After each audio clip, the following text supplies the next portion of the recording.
Intermittent fasting, where you restrict your eating to certain times, has really become a pretty popular health trend in recent years. But a new study is asking whether going hungry could be the key to a healthier and even longer life. What if I told you it is more important when you eat than what you eat? Mark Bell's a big power lifter. He goes, you know when you're hungry and you're like, I need a snack? He's like, what are you, 6? Not eating my first breakfast felt really weird. Your general feeling of hunger isn't necessarily that bad, and you're not really that hungry. You haven't found the right plan yet, or haven't been doing it long enough. Like, something's not really calculated right. I think the key is to... But somebody might see that and be like, that looks like an eating disorder.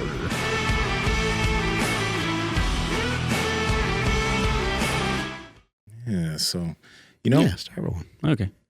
How we came across is Sam was watching Two Bears, and then she's like, Nsima! I was like, what? It's like 22:15. Two Bears. Chris Stefano. Mark was mentioned. Damn. Yeah. I was mentioned by Tom Segura. Segura. Who's looking super... yeah, he's doing great, man. Dude, can you pull up a picture from his first special? Oh, man. Yeah. Hold on, let me get out of here. Tommy Buns. Yeah. Oh. Yeah, man. This dude, he looks younger. Oh, dude, he looks so much healthy. Oh, my God. Yeah, man. Whoa. Yeah. I haven't seen this image, though. What the fuck? Why is it so big? Whoa. Oh, my God. You don't want to make eye contact. Why is it so gigantor? Because, Oh, that's why. There we go. Wow. The way people can transform, dog. Holy shit. If you guys are just listening, this is, It really looks like a completely different person. he does. And a bald head, it does him good. Picture if he was bald here, though. I mean, it's not helpful. He's like kind of in the middle of making a kind of a weird face. But. Yeah, no, it's a very, they did this on purpose, but wow. Man, he's made some huge changes. He's probably like, thanks, guys. Congratulations to him, man. I know that he's been doing. You've been helping him a lot, and he's been doing a lot of shit, and he looks amazing. Yeah, he's made some massive changes. All right. And so, but he looks great. But this fasting stuff, what I said to myself was, just stay in this eating window. Just stay in this eating window for now, for the first couple of weeks, and try to take a food away a week, but just the first goal is just stay in the window. And what I started to realize was, after like drinking, I watched this documentary once that said the human body can survive 30 days without food. Yeah. So this idea that I have in Gotta eating, eat. it's ridiculous. It's in your mind. So I just You know what Mark Bell told me? Mark Bell is a big power lifter, fitness guy. Yeah. He's like, when I told him, I was like, yeah, I want to drop weight and everything. He's giving me all this like different advice. And one of the things he says to me, he goes, by the way, when you're hungry and you're like, I need a snack. He's like, what are you, 6? He's like, kids, like little kindergartners, they have a snack. Yeah. You don't always need a snack. Right. If you're hungry and you think I need a snack, just wait. Yeah. You're not a little child who's like, it's snack time. And you're like, yeah. It's true. Yeah. Because, and even Guy, I got Mark Bell, like a power lifter, he's eating like a lot, and he's probably eating in a smaller window too. He's not eating all day. He's not he's not pigging out all day. Right. So I said, eating with purpose, right? So Yeah. it's like knowing I want to get this much protein in, so he's making 6 eggs. Right. But it's eating when it's time to eat. Yeah. But eating, not mindlessly eating. yeah. So go. what I Yeah, it's I'm glad that he had some good take home messages from some of the stuff I've been communicating with him, and I grew up with snacks. I grew up just kind of eating all day and eating junk, eating Oreo cookies and chips, and I remember eating I think like a bag of Doritos almost every day. What? For like a while when I was a kid. I was probably like 14 or something. Like a Was it big one of those bag little- or lunch? No, I would eat it with my friend, but it was a big bag, like not a family size bag, but it was a big ass bag of Doritos. Wait, which Almost friend? Do you every remember day. this friend that you ate a bag of Doritos Yeah, his with every name is day? Daniel Burke. Lived down the street from me. Yeah. Oh, man. I was like, I don't know. I play football. I'm doing sports and stuff. Like, it doesn't matter, Doritos are fucking good, though. They are. They're good. delicious. Quick question, guys, and people in the audience. What would you say is the best chip? Let's really think about this. Like, their Doritos, Man, Doritos Pringles are good. fucking good. Yeah, Pringles are delicious. They melt in your mouth. You know what's interesting is like a Frito only has like three. It only has like 3 ingredients somehow. Fritos are pretty good. Corn. Yeah, salt and I forget what the other thing is, but it's oil, I guess. Yeah. Okay. Fritos. But they don't taste good. Good. Okay, Yeah, I was no, gonna say no, they're I'm pretty a good. fan, They're but- pretty good for like a dip. There you go. Yeah, they're good for like a dip. Cheetos, hot or classic? Hot Cheetos, I think, are also up They're there. good. Yeah, Do you like Flaming Hot Cheetos? I like hot Cheetos a lot. Do you yeah. guys like hot fries? I don't know if I've had that. Is that Mexican? No, it's not. Oh, okay. No, Okay. you said it in English. Yeah. Is that Mexicano? No, dude, they're I don't know. They taste different. They're not just like hot Cheetos. They have like a different something that you Hot can't- fries? Yeah, I'll pull it up right now. But you cannot have. You literally can't have one. Like you have to eat the whole fucking bag. Like I'll pull it up right now. Hold on. They are from the same company. They're like I'm kind of Cheetos. trying to think about what he's talking about. I don't think I know. I They're don't. fucking Do they kind of like, phenomenal, dude. they kind of disappear when you're eating them kind of thing? Kinda. Maybe I do know what they are. These are hot fries. Oh, Oh. these are hot fries, dude. If you guys can't see this, I like hot fries. Yeah, all this stuff that gets your hands like all orangey. It's fucking great. Yeah, yeah. That honestly, that prevents me from eating them is because I think about that. I'm like, I don't want to have to touch it. So You know like, what's I'll an try to under- like throw the whole bag up, and then it just falls on You know my what's an beard. underrated chip is a Cheez-It. Those are really good. That's not underrated, dude. though. Cheez-Its aren't No, I know they're underrated. popular, but like I don't think they fall into like a regular chip category. I guess. You're right. Dude, I had You're right. They're like not kind of chips. crackery, I guess, but they are delicious. I had a bit of a this is not fair to Nsima, but I'll say like an Nsima moment because when you guys hear what I kind of went crazy on, you're gonna be like, really? Like that seems kind of bland because like when I think about Raisin Bran, we're like, come on, dude, like have something Crunch. Raisin Bran crunch. I know, but Get that's, it right. that's the fun part is like really Raisin Bran, but it was a little bit of that plus like the juice situation. There was just a whole row of saltine crackers, and I was like, I was kind of hungry, and my stomach was like feeling a little bit upset. They're just plain saltine crackers. I had one, and I was like, oh, that's pretty good. Let me get another one. Walked away. I came back and I ate the whole like row of it, and I was like, what the hell just happened? Like, let me see what calorically like what this is, and it was like for like 170 calories or something. I was like, oh That's shit, a waste. Wow. I ate so many like oh my gosh. And I'm like, this is what like the juice situation where it's like, oh, I should have just not had it, but it happened, and I was like, damn. Those are the crackers you eat when you're sick, right? Yes. Like the Yeah. saltines It with was soup. just- supposed to soak things up, right? Yeah, it was one of those things where we talked about on Saturday school where like the diet's not working if you come home and you're fucking face first in a row of saltine crackers. I was just like, what the hell, dude? I was hungry. I was getting ready to make some steak, and I was just like, had one. I was like, damn. Oh, yeah, let me get another one. What And I about just kept going? What about potato chip? Like, what's your favorite potato chip?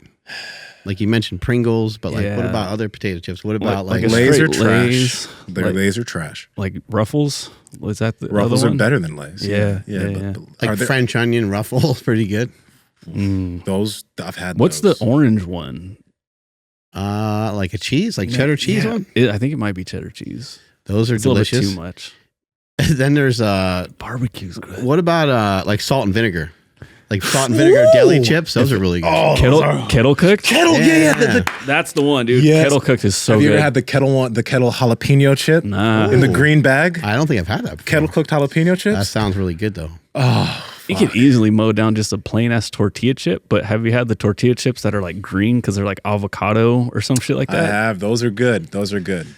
Man, my but, okay. mouth is watering. Real quick though, back. Are we putting Doritos as number one? I think out of like Man, that's hard There's to so much argue. going on a Dorito that Yeah. you can't, just a regular old school Doritos. are Yeah. great. and the color they do that on purpose. I don't 'cause like they the want ranch you to one look- as much. Dorito, The yeah. Cool Ranch, yeah. I like it, but I don't like it as much. Nah, It's not nearly as good as OG. no. They have one that they put like a lot of stuff on. It's super like red And it's like they put extra stuff on it. It's like an extra punch of the same Dorito flavor. Yeah, they'll throw like a couple of those in the bag. Oh, fuck. Those are the best. Doritos were a big part of my weight gain back in the day. When Really? I was 330. Yeah. They're really helpful. Me and Jesse Burdick, we would mow down some Doritos. It helped a lot. I can see you guys with your unrecognizable. fucking moon-shaped heads just... Yeah. It's unrecognizable, like what a fucking Dorito is. Like, it's just some chemically charged something or other that tastes amazing. Yeah. But It'll get you big. It's anabolic. it is. But it's not, even though we love these chips, we don't eat them, No. right? No, you can't. I think, we've talked so many times on this show about fasting, and I think what I've come to discover is like it's not necessarily about like fasting. It's not necessarily about eating in a particular small window, although that might be super effective for somebody. What I think nutrition is about for some people that are really stuck, and some people have had a lot of hardship when it comes to trying to figure it out a diet, maybe somebody that's obese. I think the key is to have black and white lines so that they know this is what I'm supposed to do, this is what I'm not supposed to do. And the stuff that I'm not supposed to do, it can happen, and it's okay if it happens, but I need to get back to what I'm supposed to do. And for some other people, they can kind of toggle back and forth between what they're quote unquote not supposed to do and what they're supposed to do. And it's of no consequence because maybe they have a lot of lifestyle habits that allow for a little bit more breathing room with the diet. But somebody who's 50 pounds overweight or 100 pounds overweight, you got to probably start to draw some lines in the sand. And one line that I decided to draw a while back was to get rid of snacks. And that was just the easiest thing. I at the time, even when I was at my heaviest, I never drank sugary drinks. I was never into, every once in a while, I guess I might get like a milkshake from like a fast food place or something like that. But I would never drink calories except from like a protein shake. So I was never into like just regular soda. So then the only other move that I could make that's just a real simple one was to get rid of something like snacks and to really concentrate on the meals. And then from there, the next thing that I worked on was trying to make sure that the meals had things in them, or there was things in the meal that would encourage me to stay on my diet. And one of those main things is protein. So I don't think you really have much of, I think as Nsima has put it before, meals at meals. I don't really think you have much of a meal unless you have about 30 grams of protein. And if you don't have about 30 grams of protein, it's not a meal. And if it doesn't have 30 grams of protein, it's probably something that would be more in a category of a snack. And I don't think that people should be snacking because the only people that normally snack are young kids that move around a ton. They fucking run around all day, every day, and expend a lot of energy. So if you're not like cruising around all day and running around all day and spending a lot of energy, you probably don't have a lot of business eating a bunch of snacks all the time. I'm not sure if it was Chris DiStefano, which is that other comedian, or if it was Tom who mentioned eating intentionally, but that's kind of the way you need to look at your habits when it comes to eating food. Are you eating because you're truly hungry? Are you eating because you truly need to eat at the moment in time? And maybe ask yourself, how long has it been since you like maybe have just gone a few hours of the day without eating food? Mm-hmm. Do you know what that feels like? Because when people initially pick up the habit of fasting, I know I remember exactly how I felt. Like when I first started, and I tried to go off the deep end a little bit. So I was like, okay, I'm going to aim for 20 hours. Mainly got 16. But not eating my first breakfast felt really weird because it's something that I always ate in the morning. And I felt like super hungry in the afternoon. But a few days, it didn't feel as so abnormal. I didn't feel nearly as hungry. And after a few weeks, I realized like, I'm actually not that hungry. I actually just have a habit of eating at a certain time. I think it's really cool too how like in the fitness side of things, you have a lot of people who kind of talk about how maybe unnecessary time restricted feeding or intermittent fasting is, and how like, oh, it's just a gimmick, blah blah blah. But then you have people that are putting into practice and realizing how useful it can be to eat intentionally at certain parts of the day and not eat at certain parts of the day, and how helpful that is towards sticking to whatever diet you're trying to stick to. I think, what we're looking at is mainly just trying to manage calories. So if you're trying to really manage your calories, and if you're trying to, have a better body, then a great way to manage your calories is to do a little bit of fasting. especially for people that kind of like to eat. Or That's people us. that really enjoy eating. You know, I really like to eat. So what's a snack going to really do for me other than just make me hungrier? Can I tell you something real quick? Don't forget, what's a snack going to do other than make you hungry? Do not forget that train of thought. After the tournament, right? When I came back to the hotel room, I was kind of sad because I got second place. Anyway, I was like, let me just, let me enjoy this a little bit. So let me get myself some Simply Lemonade 52-ounce watermelon juice. Right? I got that. And I also, I got Like it's 40, right? It's in a brown paper bag. also, so I got that shit DoorDashed. So I was in my Airbnb with the Simply Lemonade 52-ounce watermelon juice. And I also got this calzone pizza. Hell yeah. I didn't. It was so big that I didn't finish it. I only ate like 4 or 5 slices. But dog, I woke up the next morning. I was 258 with no ankles. Oh my God. I had no ankles. I put my feet on the floor. I was like, oh, that hurts.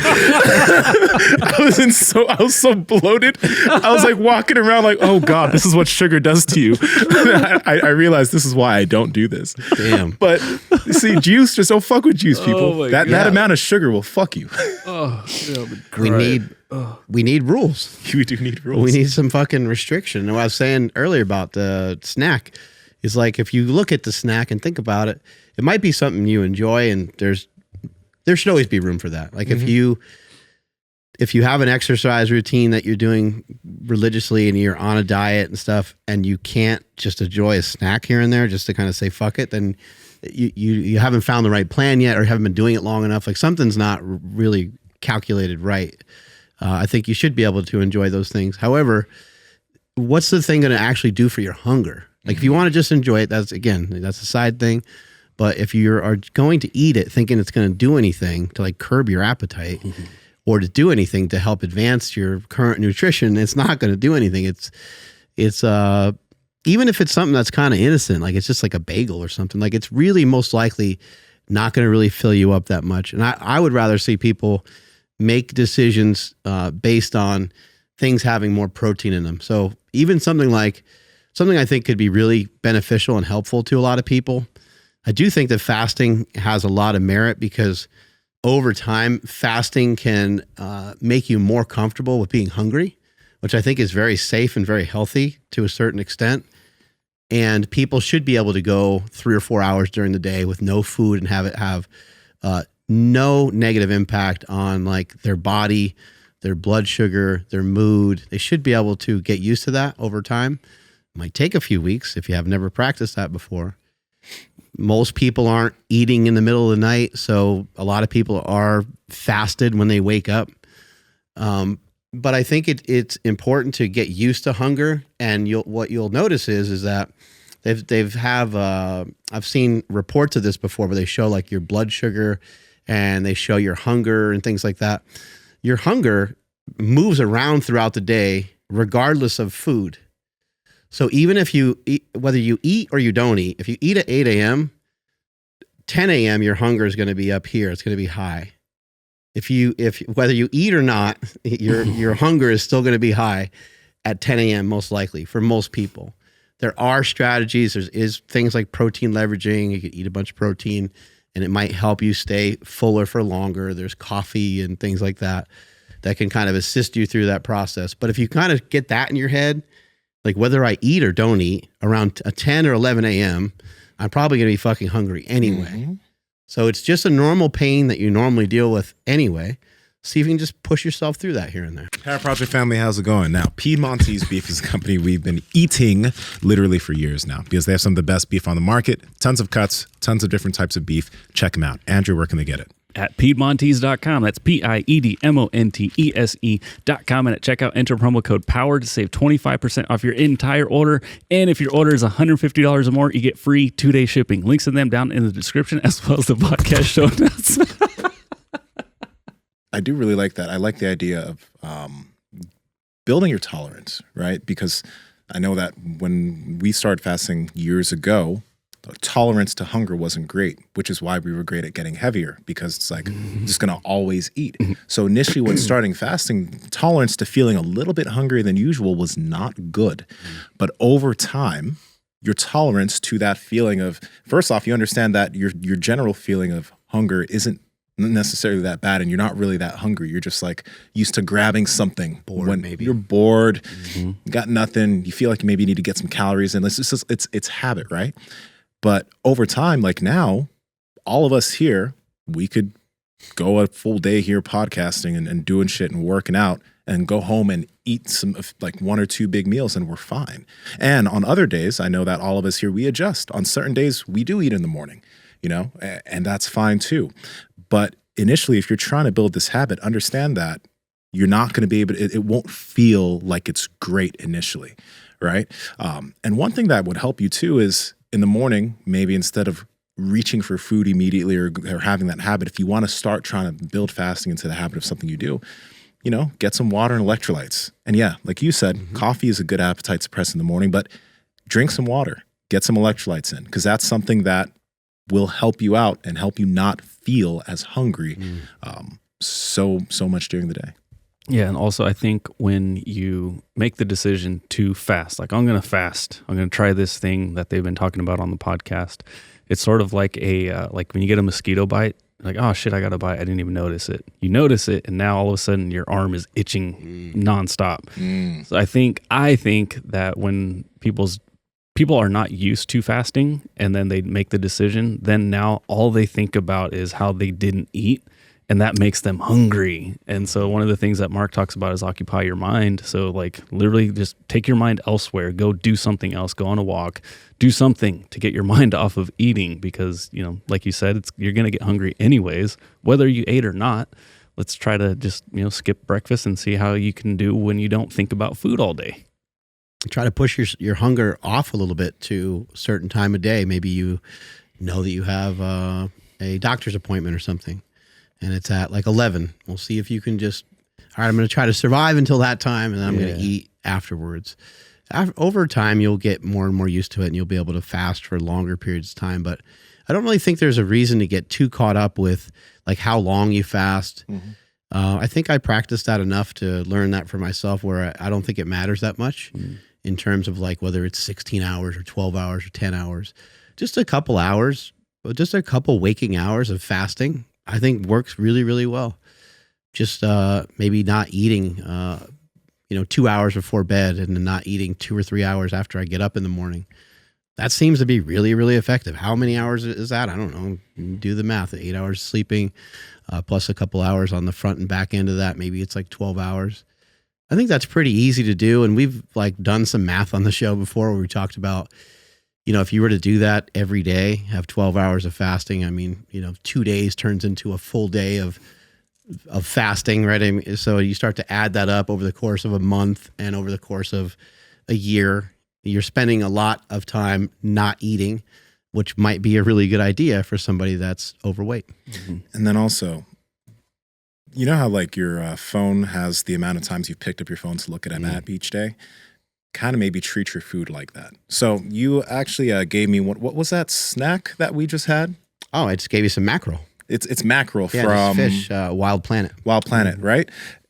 It was a bunch of protein, a little bit of fat, and it was literally just fish, right? So I wouldn't actually even I wouldn't call that a snack, even though it kind of was a little snack we had before podcasting. But it's not like going and having some chips or grazing throughout the day and eating things. Like 20 grams of protein. 20 grams of protein.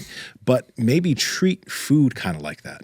Like I'm going to pick up food 3 times today or 4 times today. I'm going to have 4 food pickups. Maybe 2 of those are meals. Make it mean something. Make it mean something. Maybe 2 of those are meals. One of them's a protein snack, and maybe one of them's a protein shake, right?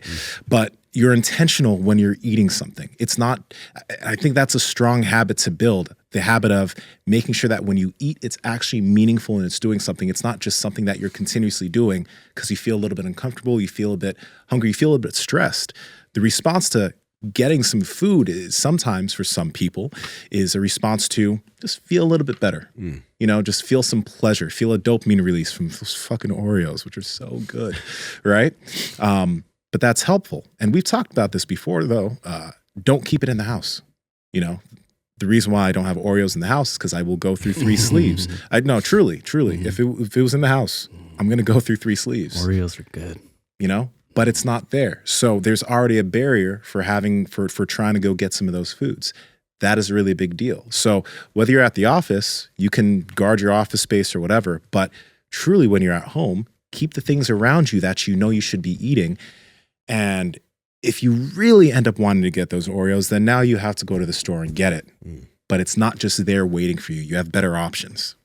Yeah, I like what you said about it might sound different for people to like have your like limit on picking up food, but like for me, that's how I would actually describe like a pretty good eating day. Like I'm not going to track how many hours I'm fasting, but I know I'm going to have 2 legit meals, not 2 actual solid meals. And then there's going to be 2 other times where I will have something much smaller. Like after this, I'll probably have a Rise bar because Mark, you gave me one yesterday and that thing is incredible. And I'm a huge fan of those. Like 20 grams of protein and it's just honey and almond butter or something like that. They're fantastic. Yeah, just 3 ingredients. Yeah. I'm going to have that. And then I'm going to go home and eat dinner because I already ate breakfast. I had a bunch of eggs. I'm going to eat steak. And then after that, I'll probably have like a protein shake or something. So a total of 4 times I'm going to pick up food. I don't know how long I fasted, even though, like I said, I ate breakfast, but I fast kind of somewhere in the middle. Yeah. But overall, like if the goal is to try to like put like somewhat of a suppressor on the calorie intake, I think if I just eat 4 times today, I will be successful in that, venture without having to really track anything or worry. Have like just it's kind of foolproof. I really dig that. Keep in mind, Tom Segura lost like 50 pounds. Oh, dude, he looks That's a lot of weight. Kept it off too. right. Yeah, and he's keeping it off, and it just, who knows, like everyone goes up and down a little bit. Maybe he'll have moments where he's not in as good a shape as he is at the moment.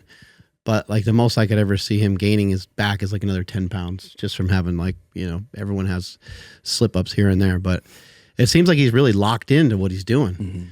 And the way that you get locked into what you're doing is you're going to have to find substitution. So you can't just say like, I'm just going to fast. There has to be other things that are in there with fasting. Luckily, when Tom and I talked, he already has a trainer. He's already lifting. He was already doing some walks, and now he's like running and lifting. But you're going to have to find shit that occupies a lot of your time, because not eating it can drive you kind of crazy. So with fasting, you have to kind of keep in mind, I think it's best to do it on days that you're busier, days that you think are going to be harder, and they're not like maybe a ton physically demanding. I would say that those would be the days that you would actually probably want to try to fast. And you might feel yourself kind of like, I remember when I was fasting a lot, when we would go out and do different projects and we would film different things. Like I felt amazing when we would do that. Meanwhile, the rest of the crew was usually like tired and they were like, wanted to know where we're going for food. I'm like, we're not going for food. We're going straight through. And then everyone kind of realized like, shit, if I travel with him, I better bring my own food. We got blindsided because for sure. he ain't eating. I tried to let everybody know, but I don't think they knew. No, we didn't get the message. Yeah, I don't think they knew. That is a good thing, though. Like if you do pick up the habit of intermittent fasting, you're gonna have to maybe build some other habits. You're gonna have to build some other habits of how you can occupy yourself when maybe you have that instinctual time when you usually grab a snack. What are you doing instead? What else can you occupy yourself with? Because there's probably other things you could be doing or should be doing, or maybe you can just go take a walk, right? Because we all know here walking is a stress relief. When we can't think of things or when we feel kind of stuck, instead of grabbing a snack and chilling and eating, we'll just go on a walk, right? Just move. Right? So that's a really beneficial thing, and it's something that takes some time. There's going to be some discomfort involved in not eating, but after time, it's a non-factor. It's not something that we talk about all the time, fasting, but it's something that is a habit for us now, and it's just something that we do. It's not difficult at all. I do think that if you are going to snack, that you try to make sure that your snacks are real food, which puts you in a real bind, because it's actually really difficult to find. It's really difficult to have like kind of real food as a snack. It's like not as convenient, but you could have cheese. People do quite a bit, fruit, yogurt. There's all kinds of different options if you're Those Wild Planet things, again, those Yeah. are great. it's so simple. Yeah. So simple. The carnivore crisps, those are great. You guys see me all the time walking around here with a meat bag. I just take a bunch of carnivore crisps and I dump them in a Ziploc bag and walk around with those. They're pricey, they're expensive. But there's also like Kai's bars, Rise bars. You know, there are protein bars nowadays that taste good. But again, you would be best off with having a meal, because the meal is going to be something that's going to help be satiating to help keep your hunger down. I just want to kind of end with one final thing, and you guys can maybe add to this. What do you think are some things people can do to really help curb their hunger? Because like, there's a couple times a day that I think are really, really problematic for people, and one time a day is lunchtime, and another time a day that people run into a lot of trouble is right when they come home from work. I think sometimes even later than work, because then they want to eat something sweet. But let's kind of deal with those two, like lunchtime and right when they get home from work. What do you guys think would be some good strategies someone could use to, I don't know, help change some of that? I think because for fasting, you don't need to not eat all day. If you want to eat a meal at lunch, eat a meal that's going to be something that actually fills you up, actually makes you feel satisfied. And if you can take some steak to work, take some ground beef and something else that'll actually make you feel full at that meal, I think that'd be beneficial. There's, if you want fattier cuts, we've been utilizing better fed beef. Better fed beef is like, they have a lot of different cuts, but unlike Piedmontese, they're a lot fattier. So they're like your classic steaks. And if you want ribeye from them is unbelievable. Yeah. And the Piedmontese stuff, it's really good, just doesn't have as much fat. So if you can try to eat a meal that is nutrient dense, that's going to be something that can truly hold you over until evening time. Whereas, I mean, I know like if I ate some apples, or not some apples, but like just some fruit and like carbohydrates, not that they're bad, but it wouldn't be something that curbs my hunger gonna make a lot. a dent. It's not going to make a dent. That's why, like, for example, you mentioned a bunch of things, but you mentioned have protein with the meal. If you can have substantial protein with whatever meal you're eating, whether it's rice and fucking ground beef or rice and steak or whatever, if you can have some protein with that meal, you'll feel full. But if you don't, then a few hours later or a little bit later, you're like, oh, I'm super hungry again. So every single meal, like, I have a bunch of eggs or something, like you, Andrew, you're the king of eggs, right? But I have a bunch of eggs, or I have protein or something, so that when I finish that meal, I'm like, okay, I'm good. I can go without thinking of food for a while. I think a protein shake is great to have on hand. So if you could, if you have any way of keeping protein powder around, or a shaker cup or something where you have access, because I think a lot of times on the way home from work, you know, people, they start thinking about the food they're going to eat, and you get excited to eat, you know, to eat when you get home from work. I know for myself, I'll like be cooking and like eating at the same time. And it's just like, it's not the greatest habit to be doing that kind of stuff all the time. So something that would help me is to have like a protein shake while I'm here.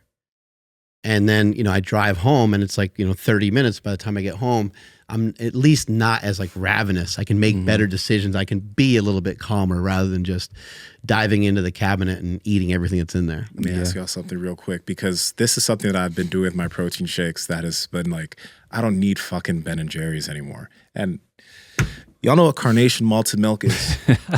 I do. The powder?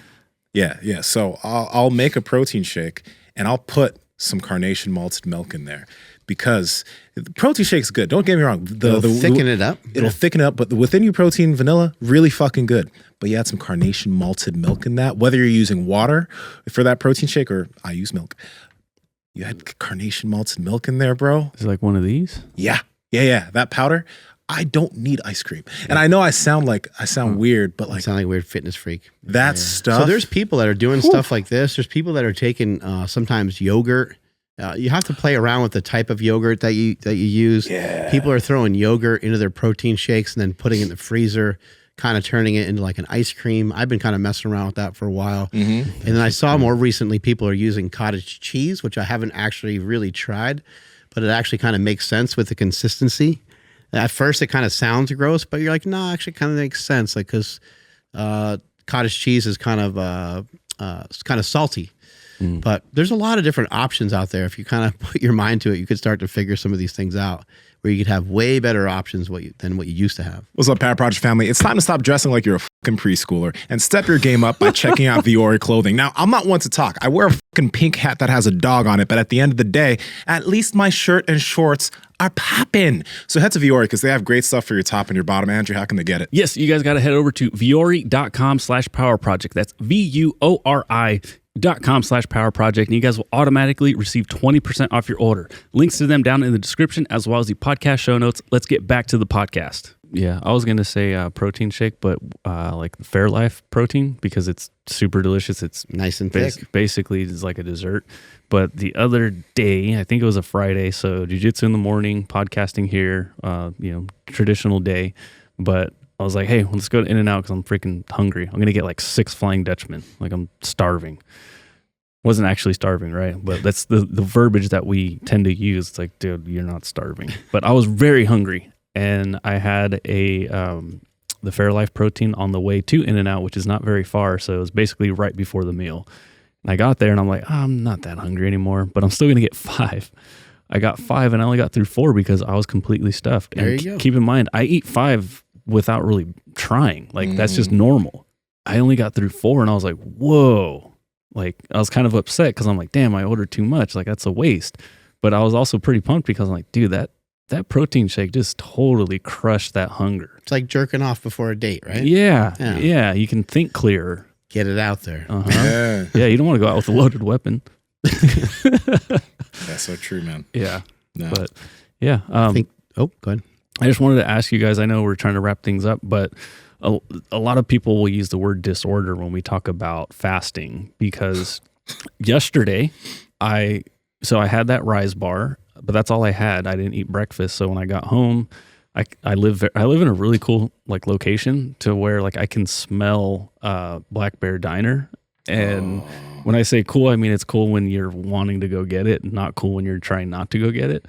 But I, walked inside. I'm like, I was like, I really want a hamburger from Black Bear Diner. It's like I haven't eaten today, like officially eaten.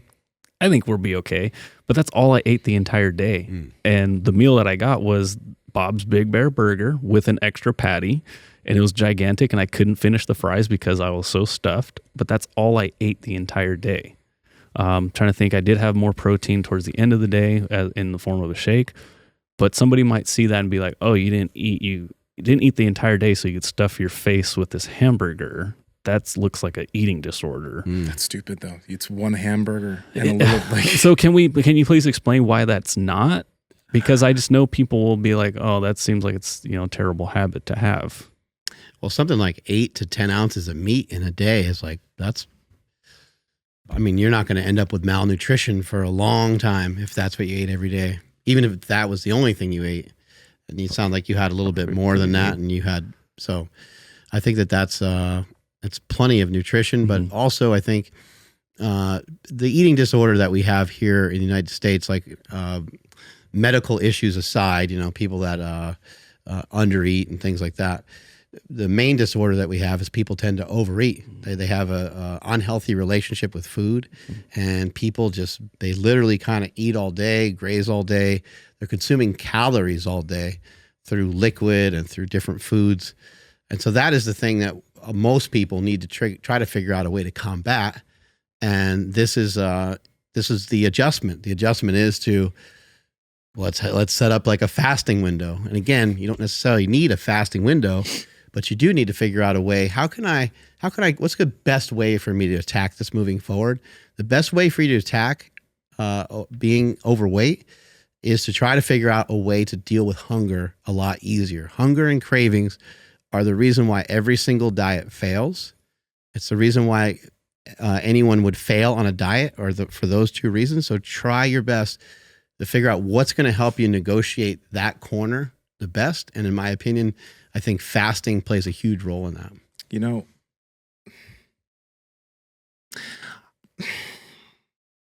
dude. I'm so tired of like what these fucking these motherfuckers that are eating all day and they're like, oh, you need your 4 square meals and just you always feed yourself, keep yourself thin. Blah, blah. I'm so I don't give a fuck about what they think, because the thing is that things that we see as normal here in the United States and things that we've been taught are normal are really abnormal and just make people fucking soft. Not eating for a few hours gets you mad and angry and gets you feeling uncomfortable. And I know what was Jay Feldman? I like his messaging, but again, just like this, this fear of feeling a little bit hungrier, that's not good, or a little bit of discomfort. It's so fucking soft. I was going through the airport the other day and I had my sandals on, right? My toes were out. The amount of people that were looking at my feet and were like, what? Or like looking at me weird because of I was walking with barefoot sandals on. I can understand why that would make somebody uncomfortable with wearing that shit. But then when I see people walk around with their fucking duck feet and they're getting all fucked up because they want to wear their J's and they want to look all cool, I'm like, I know what the fuck's going on with you. And it's just because you want to fit in and do what everybody else is doing. I don't give a fuck about what everybody else is doing anymore. If you got people in your life that are saying, oh, your fasting's an eating disorder, you're probably going to be the healthier one. And they're probably not going to be. And it's just because you're doing things differently. You're living a better life. You're trying to be healthier. And you're not going by what everybody thinks is cool and right. I get tired of that shit, man. I get tired of it. We're looked at as really weird for some of this shit. That's not that abnormal, but it's just because we choose not to live the average American lifestyle. We want to be better. So if people are telling you that shit, just fucking ignore them. Let them do their thing. Let them feed themselves all day long when they feel a little bit hungry and they want to eat something. Let them put the chin in their mouths. Just go on and just get stronger. Be okay with it. It's fine. It's fine. Take us on out here, Andrew. Alrighty, thank you everybody for checking out today's episode. We recently did a really, really cool Saturday school episode talking about like some very, very basic, simple, easy diet advice for all athletes of any level. If you guys want to check that out, it's floating around here somewhere. I don't know exactly how that thing still works, but go check that out after this, because that is super helpful. We dive, further into this topic as well. And make sure you guys subscribe and hit that like button. Follow the podcast at MB Power Project all over the place. My Instagram is at I am Andrew Z. Nsima, where you at? Andrew, I did shoot you an email. See if you can pop that up after he does his thing here. What's your favorite chip? Let us know down below. I do think that even though Doritos are at the top of the list, I have a soft spot in my heart for hot Cheetos. Dude, those hot fries. The hot fries are actually really fucking good too. Those hot fries are actually better than hot Cheetos. I think so. That. Yeah, I've had them a few times in my life. I agree. Let's see this. Pretty cool. Oh, sorry. We need some sham. It's a guy from a long ass time ago talking about fasting. I think the clip's from many, many years ago. Lose impurities. Everybody that hear us talking now, tonight when they go to sleep, will go on a fast. Once you go to sleep, the body goes on a fast. When you wake up, eat your first meal, we call it breakfast. It's breaking the fast. You can't tell people that they should just start fasting. Well, you know what? When you tell people that, you say, why don't you go home and fast? And they'll go home and say, I heard Dick Gregory, I want to fast. They say, well, did you check with a doctor? You don't check with a doctor when you do coke. You don't check with a doctor when you do alcohol. Yes. And all the things that I ever did to corrupt my body, I never checked with nobody. Someone asked me the other day, some news station said, you've been fasting for 30-some years. What does your doctor think? My doctor been dead 27 years. Amen. Fasting, Hey, dude, that's so true. Oh, Was that great? dude, when did this so come good. across your feed? You just saved this a while ago or something? Yeah, I just saw it a couple days ago. Yo, That's so good. that's good. Dick Gregory, let's fucking go. At Nsima Inyang on Instagram, YouTube, at Nsima Inyang on TikTok and Twitter. Discord's down below. Mark? At Mark Smelly Bell. Strength is never weakness. Weakness is never strength. Catch you guys later. Bye.